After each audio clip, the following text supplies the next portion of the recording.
thank you, Karen. You and I were supposed to catch up earlier today, so thank you for your flexibility there, and I look forward to catching up with you later this week. Okay, I'm going to go now into share screen, and we'll get started into our program for today. Okay, can I just get some people in the chat to give me a thumbs up to say that you can see a presentation that says Open House, you're a coach now? Okay, brilliant. Thank you, Evan. I appreciate that.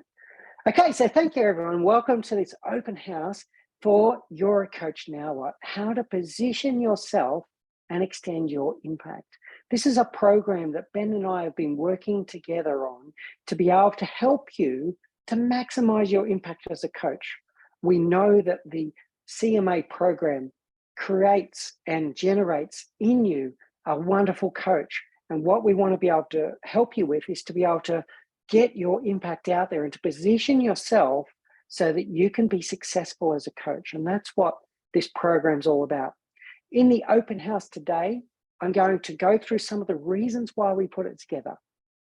I'm going to go through 2 to 3 examples of some of the things that you'll put together if you join us on this program, and then give you the opportunity to ask some questions at the end.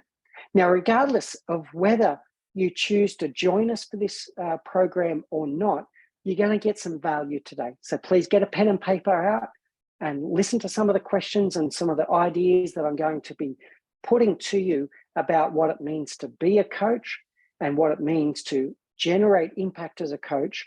And I'm sure you're going to get value regardless of whether you decide to go ahead with the program. All right, so I'm going to start with a little story. And this story is unfortunately, it's one that I hear all too often. We have this person here, his name's Chris, he's a coach. He's at a barbecue and a picnic with all of his friends and family, and they're all having a wonderful time. I'm going to guess that this is in New Zealand. We've got a few people joining from New Zealand today. He's wearing his beanie. He's probably drinking some Pinot Noir, having a very nice time until the dreaded moment. And that's that moment that someone turns to him and says, "So what do you do, Chris?" And as a coach, Chris kind of stumbles a bit. He goes, well, I'm a coach. And for many, that's where the conversation ends.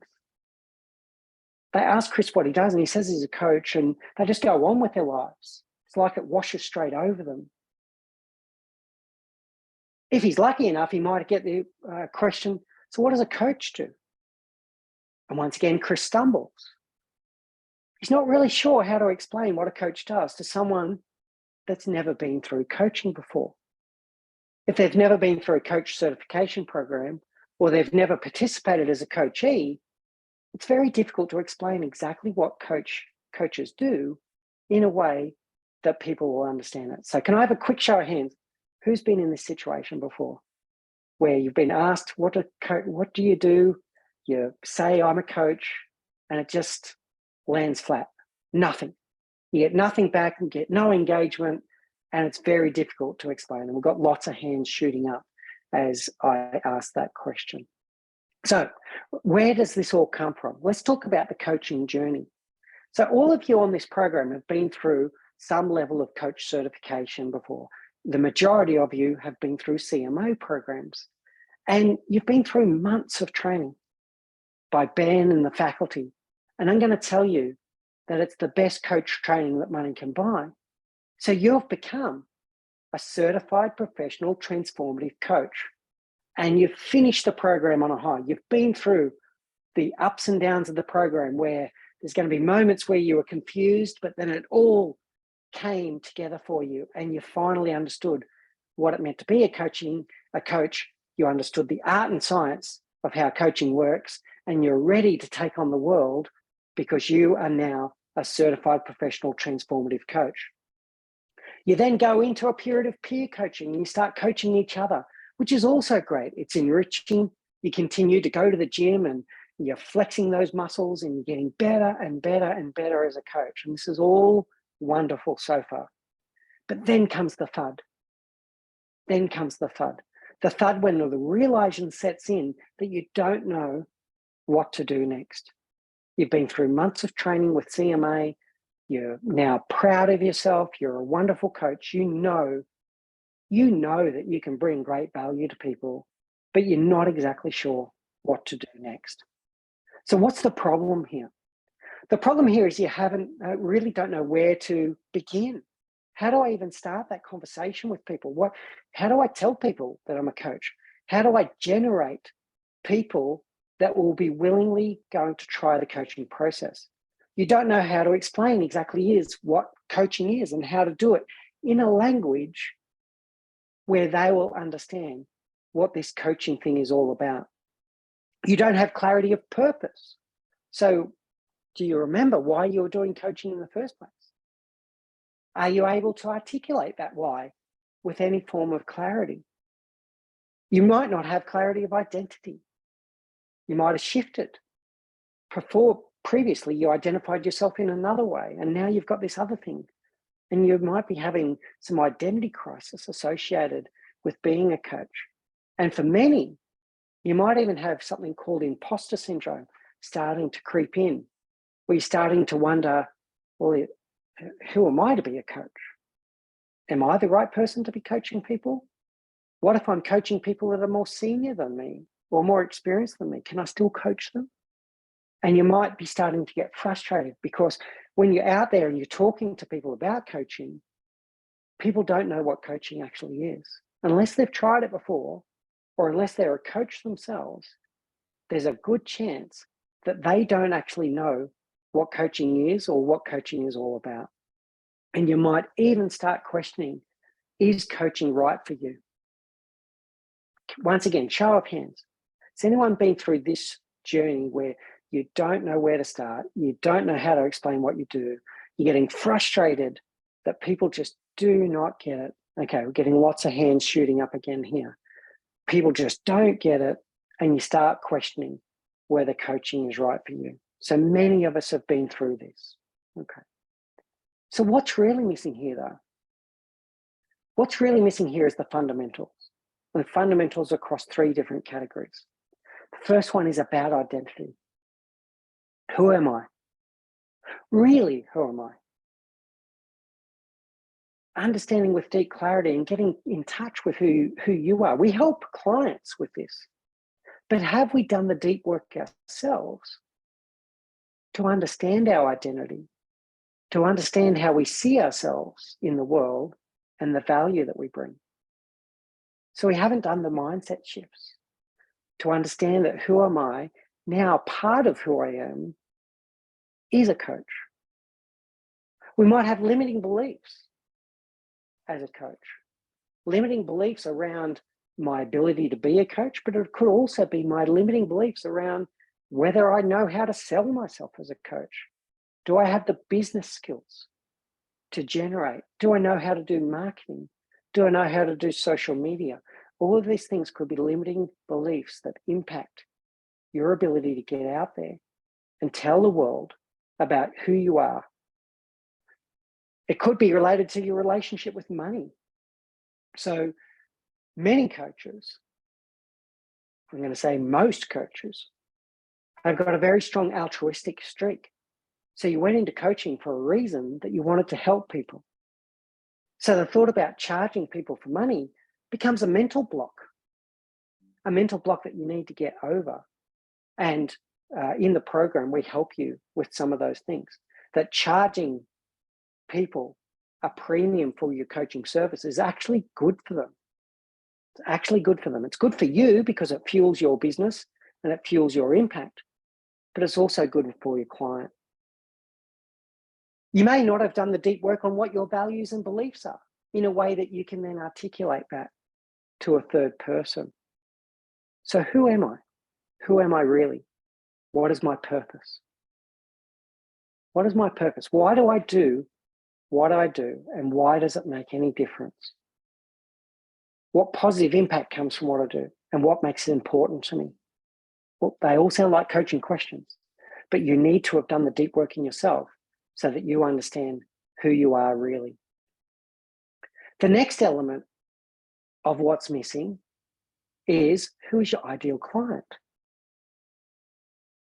Who is it that you're trying to serve? So once we know who I am, who do I serve? And what do I know about that person? What do I know about their problems?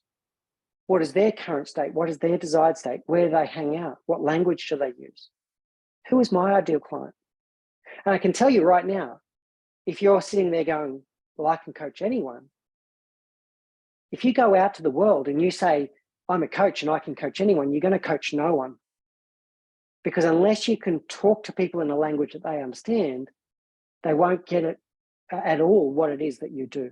So understanding who your ideal client is and getting into their mind, getting into their head, working out who you don't want to work with is equally important. You might decide that you do not want to work with clients that cancel at the last minute for the last 5 minutes, whatever the case may be. It might be people that are not willing to do the work, that are not willing to be put into a reflective state, that don't give themselves to the coaching process. So understanding who you don't want to work with is another element of what's missing in terms of getting started. And then once you do understand who you want to work with, what do they think? What do they feel? What do they do? What do they think, feel, and do now? And where do they want to be? Getting into the mind of your client is the second thing that's missing in terms of the fundamentals. And then bringing it all together is the ability to get out there and articulate that. If you want to attract people that want to trust you and trust the coaching process, you need to be able to articulate with deep clarity who you are, what you do, why you do it, who you serve, and what problem you help them solve. If you are not able to do that, you're going to be just like Chris at that barbecue, where people are going to say, what do you do? You're going to say, I'm a coach.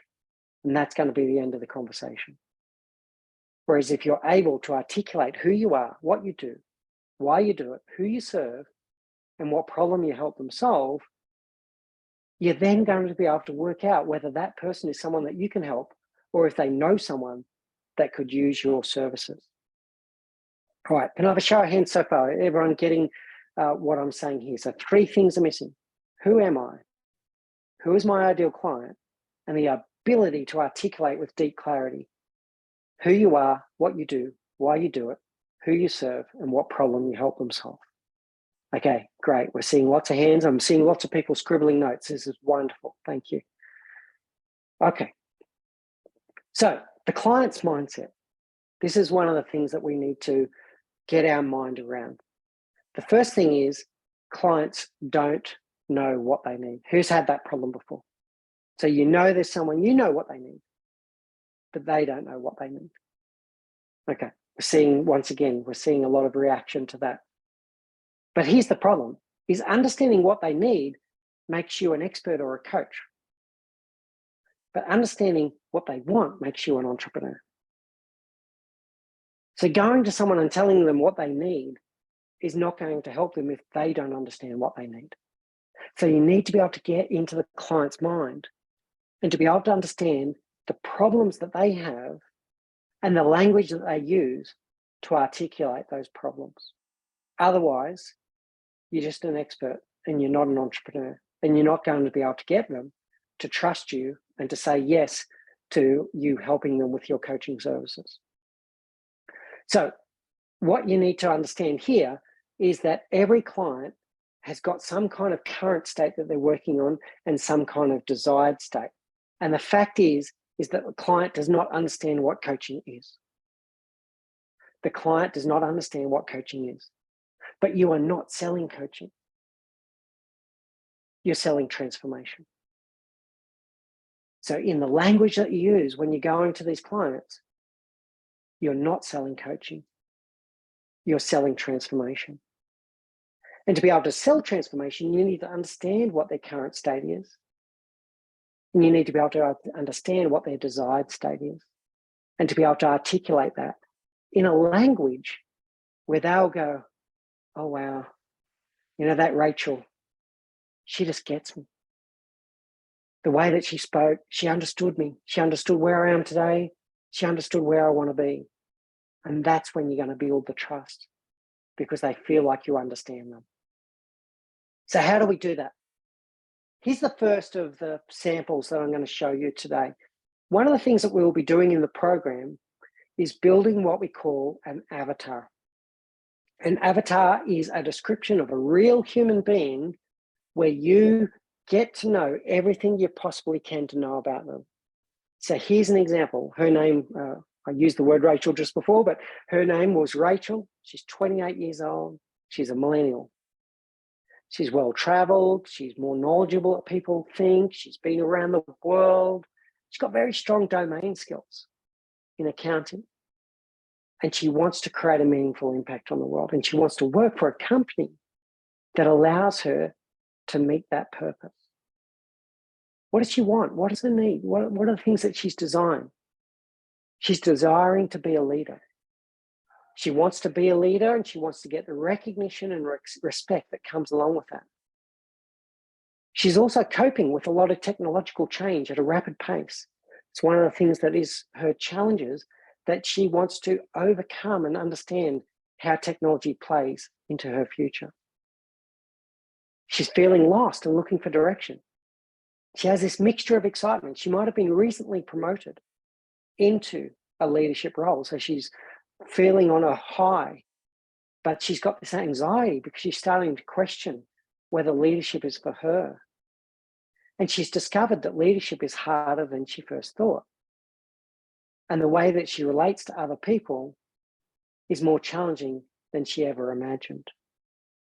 She also cares about social inclusion and status, right? So these are all things that are going on in Rachel's head. You'll see none of them say she thinks that she needs coaching. None of them say that she thinks that she needs coaching. The next thing we do is we start looking at, where does she hang out? So Rachel spends time on YouTube. She's always searching on YouTube for self-help gurus, and she watches videos from Jay Shetty and from Simon Sinek and from all of these kind of people on YouTube all the time. She's always on Instagram following people like Brendan Burchard, and she's in Facebook chatting with her friends and sharing pictures of cats and all these kind of things. Getting into understanding, where is it that my avatar hangs out? Understanding her preferences. She's an extrovert. She likes collaborative or social learning. She's in a committed relationship, but she doesn't have any kids yet. And she cares deeply about social issues like the environment and racism. Right. So what we're doing here is we're getting into the mind of a person who is our ideal target customer. And we're starting to understand the language that they use, what needs they have, what challenges they have, who they are, where they hang out, what they talk about. And it's from this that we're able to better understand what it is that they're dealing with and what transformation they might want. So that's example one. If you join us on the program, I'm going to show you how to build your avatar of your ideal client. From there, we go deeper again. We develop what's called a customer empathy map. And this is when we start unpacking everything that we know about Rachel so that we can understand her current state and her desired state. We look at all of her pains and gains. Another way of looking at, what does her version of hell look like? What does her version of heaven look like? What are her goals? What is it that she wants to do? Who does she think she is? Like, what is her identity? How does she describe herself? How does she see herself in the world? What do they do? What does Rachel do? And getting to understand deeply about that. What does she see? What does she say? What does she hear from other people?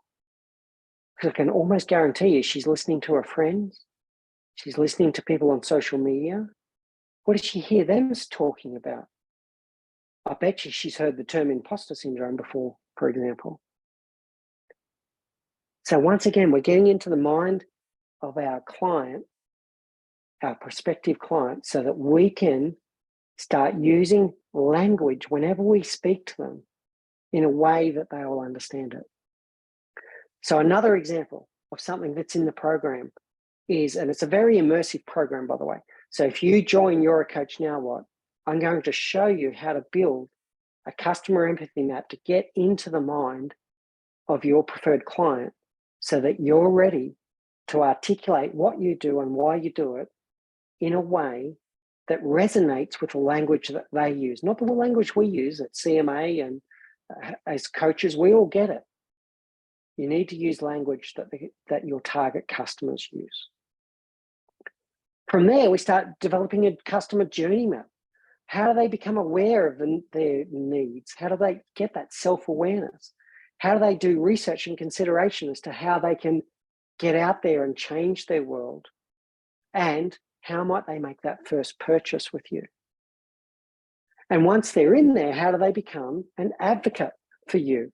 How might they refer other people onto you? So I'm also going to show you, this is an example from my business, by the way, so it wouldn't be identical to a customer journey map for your business, but you will develop a customer journey map as to, from the very first touch point through to when they trust you and engage you for your services, through to how they become a referrer of other people for your coaching services.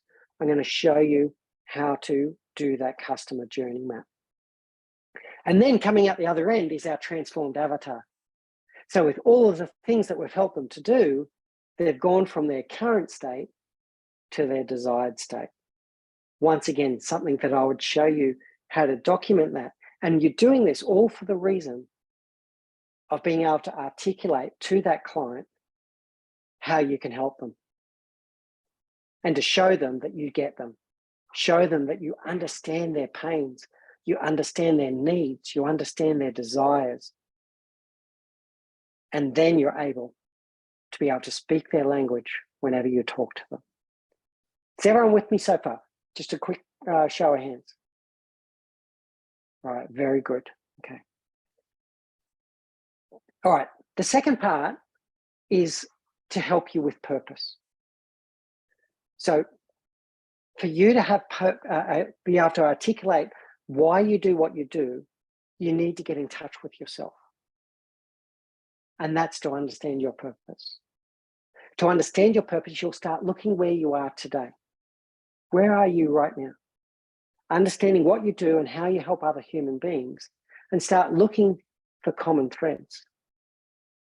What we try to do is we avoid connecting our self-worth to what we do. And we start thinking about why we do it. So you're going to hear me in the program really pressing on this why. I'm going to ask you a lot of questions about, and what makes that important? And lots of questions about so that. So whenever you tell me what it is that you do, I want to hear the so that. And the so that statement is that ability to connect on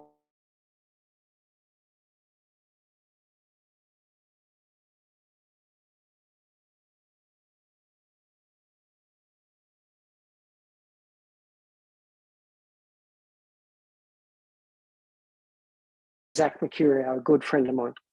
He's the author of the book called The Invisible Leader. And Zach studies purpose very deeply. That's what he does every single day. And one of the studies he did, he went around his university studying all kinds of people, from professors all the way through to the janitor in the building. And that's why I've got the toilet roll here. When he surveyed the janitor and asked her, what is it that you do?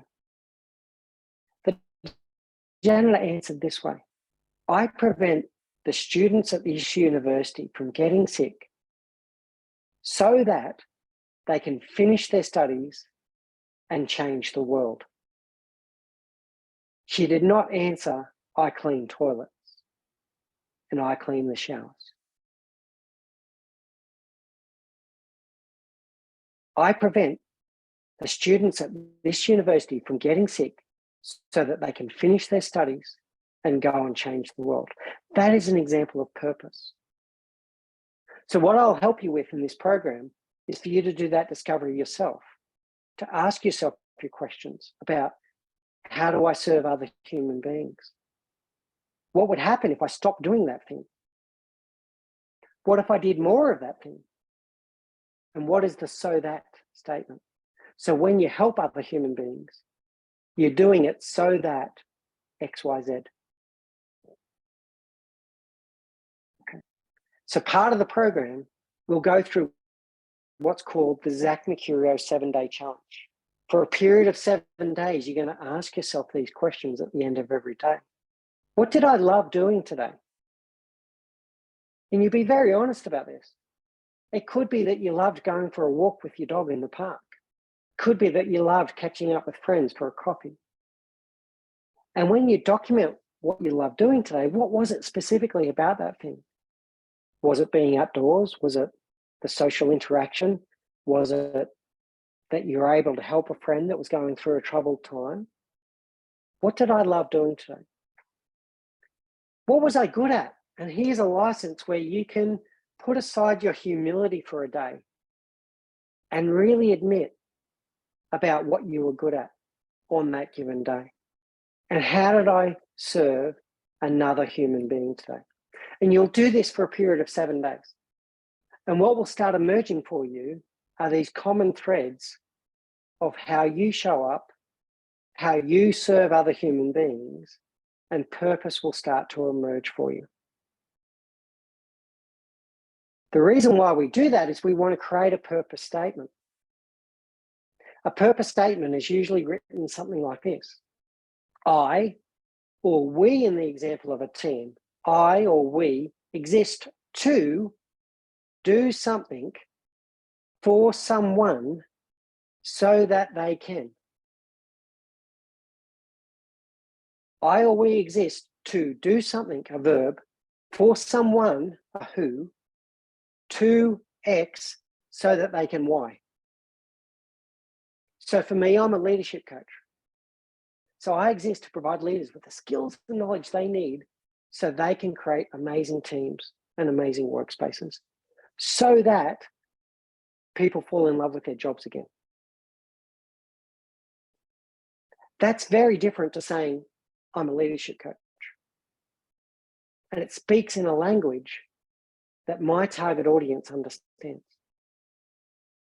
For me, those workspaces are ones where everyone has purpose and meaning in what they do, where their voices are heard, their opinions are valued, and where everyone individually and collectively feels that they matter.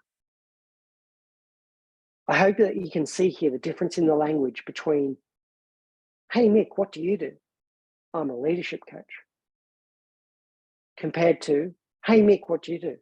Well, I empower leaders with all the knowledge and skills they need to create amazing teams and amazing workspaces so that people fall in love with their jobs again.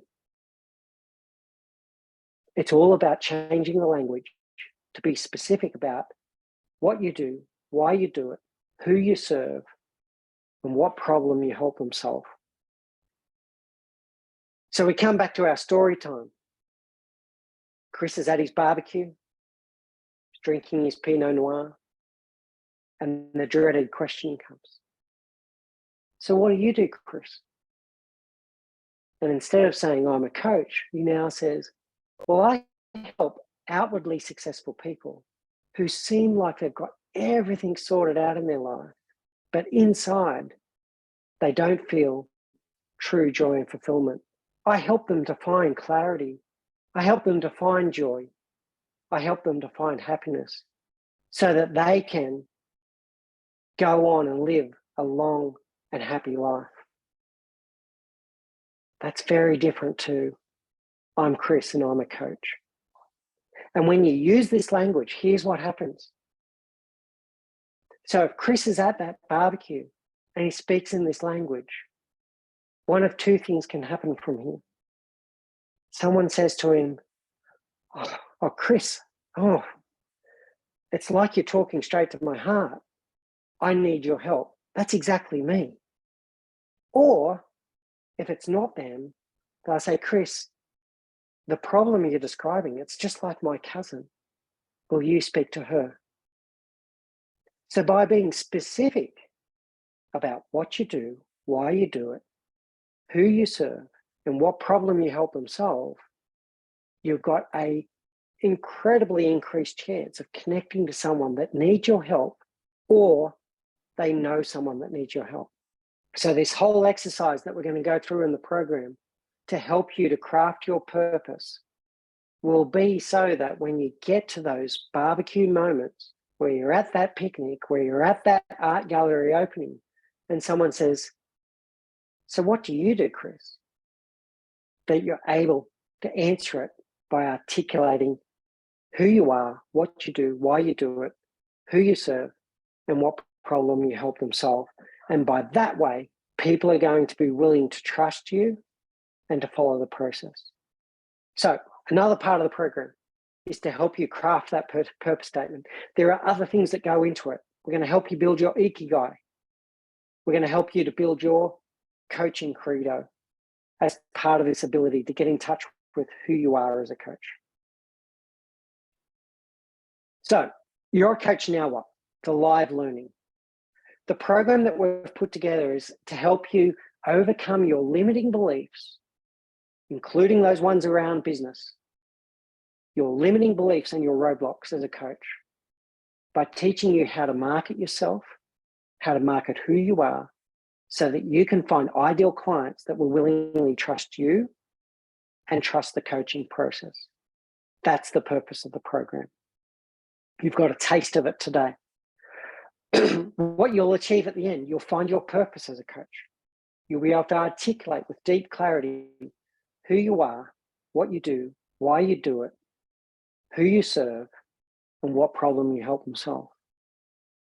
In doing so, you'll build your credibility as a coach, and you'll learn how to attract clients that will willingly trust you and the coaching process. We'll also help you to overcome objections so that people do say yes.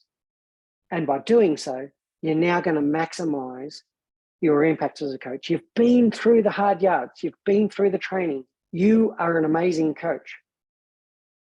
But you need to be able to connect to people that need your help. And this is what this program helps you to do. Some examples of the tangible outcomes that you'll get will help you craft your purpose statement. You'll do the work, but we'll help you do it. You'll develop your coaching credo. You'll develop that avatar and the customer empathy map and the customer journey map. You'll develop your elevator pitch, and we'll help you develop a lead magnet and a landing page so that you can get out there and show something to people about who you are, what you do, why you do it, who you serve, and what problem you help them solve, so that you can attract those customers in that will trust you and the process. The program starts on September 8th, and it's going to have 2 intakes.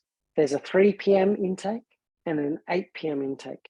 And we've already had a question from the last group where we will, if you tell us it a little bit in advance, we will allow you to chop and change between. It'll be this identical content between 3 p.m. and 8 p.m. And if you've got some logistical issues where, you know, one day you're joining at 3 p.m. and then another day you're joining at 8 p.m., we'll work with you on that one, and that will be okay. There'll be 3 modules. The 3 modules will have practical labs and learning labs, and they'll be conducted twice weekly. Ben and I kind of spent some time putting this together, and it's the analogy that Ben used was beautiful. It was like you're getting ready for a runway show, like you're a catwalk model, and you're getting out, ready to put yourself out there in the world. So module 1 is all about getting started, and it's getting in contact with who you are, building that ikigai, understanding your values and beliefs, developing that that coaching credo, and crafting that purpose statement. Module 2 is about getting ready, and it's getting into the mind of the client, building that avatar, that customer empathy map, building their journey, and being able to speak in the language that your ideal customer speaks in. And then the module 3 is showtime, building that elevator pitch, building that presentation deck, being able to get out there and articulate who you are, what you do, why you do it, who you serve, and what problem you help them solve. 2 bonuses, and I missed one of the bonuses on this slide. 2 bonuses that then come with the program is you'll then have the option not compulsory, that you can then do a presentation back to a panel of CMA faculty, and Ben will be one of us, and we'll be sitting there listening to your presentations and your elevator pitches and giving you feedback on whether that elevator pitch is landing and any kind of improvements that you might need to do. So an optional bonus is at the end of all of this is to present yourself back to CMA faculty and get live feedback. An additional bonus that Ben might jump on and talk more about in a moment is also going to help you with some marketing funnel. So to develop a marketing funnel that can help you to bring in those leads and to bring in lead generation so that you've got some people that represent your ideal client that you're looking to help. So that's it. That is the program. I've given you some teasers today of what's involved. So getting to know your customer deeply, getting to know yourself deeply, and then getting ready to be able to like that world so that you can attract people that will willingly trust you and the coaching process. Okay, we've got about 20 minutes to go, which is wonderful. And I'm ready to take any questions that people have. You can either raise your hand like Zainab has done here, or you can also, I'll do my best, I'll track the chat if you would like to ask any questions in the chat. So either raise your digital or physical hand, I'll try my best to see the hands, or put your question into the chat and I'd be very happy to answer any questions that you might have. So Zainab, did you have a question if you'd like to come off mute?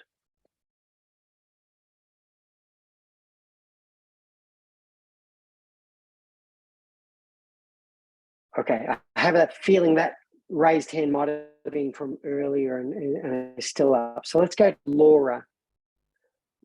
Hi there, Mick. That was really useful and interesting. Thank you for the taster of what could be to come.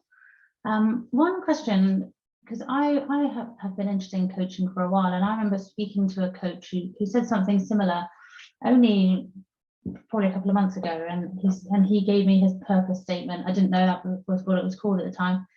And I remember thinking, oh, that sounds like something that I really need. I need to speak to a coach in order to understand my next steps. But I was quite reluctant, in all honesty, to part with my money. So I know you've touched on money, but it's about this kind of, and as you said, money is on two folds as a coach, right? One, we're scared, well, we want to help people. And so there's a kind of barrier towards charging people. And then on the other hand, from the client, people really want to see worth and value for their money. And how can we kind of not convince them, but show them that, yes, you are going to get your money's worth. What wonderful question, Laura. And this comes down to the more you understand the problem space, the more you're able to present the value back to them. So I'm going to give an example here. Let's say that you're helping someone with their marriage,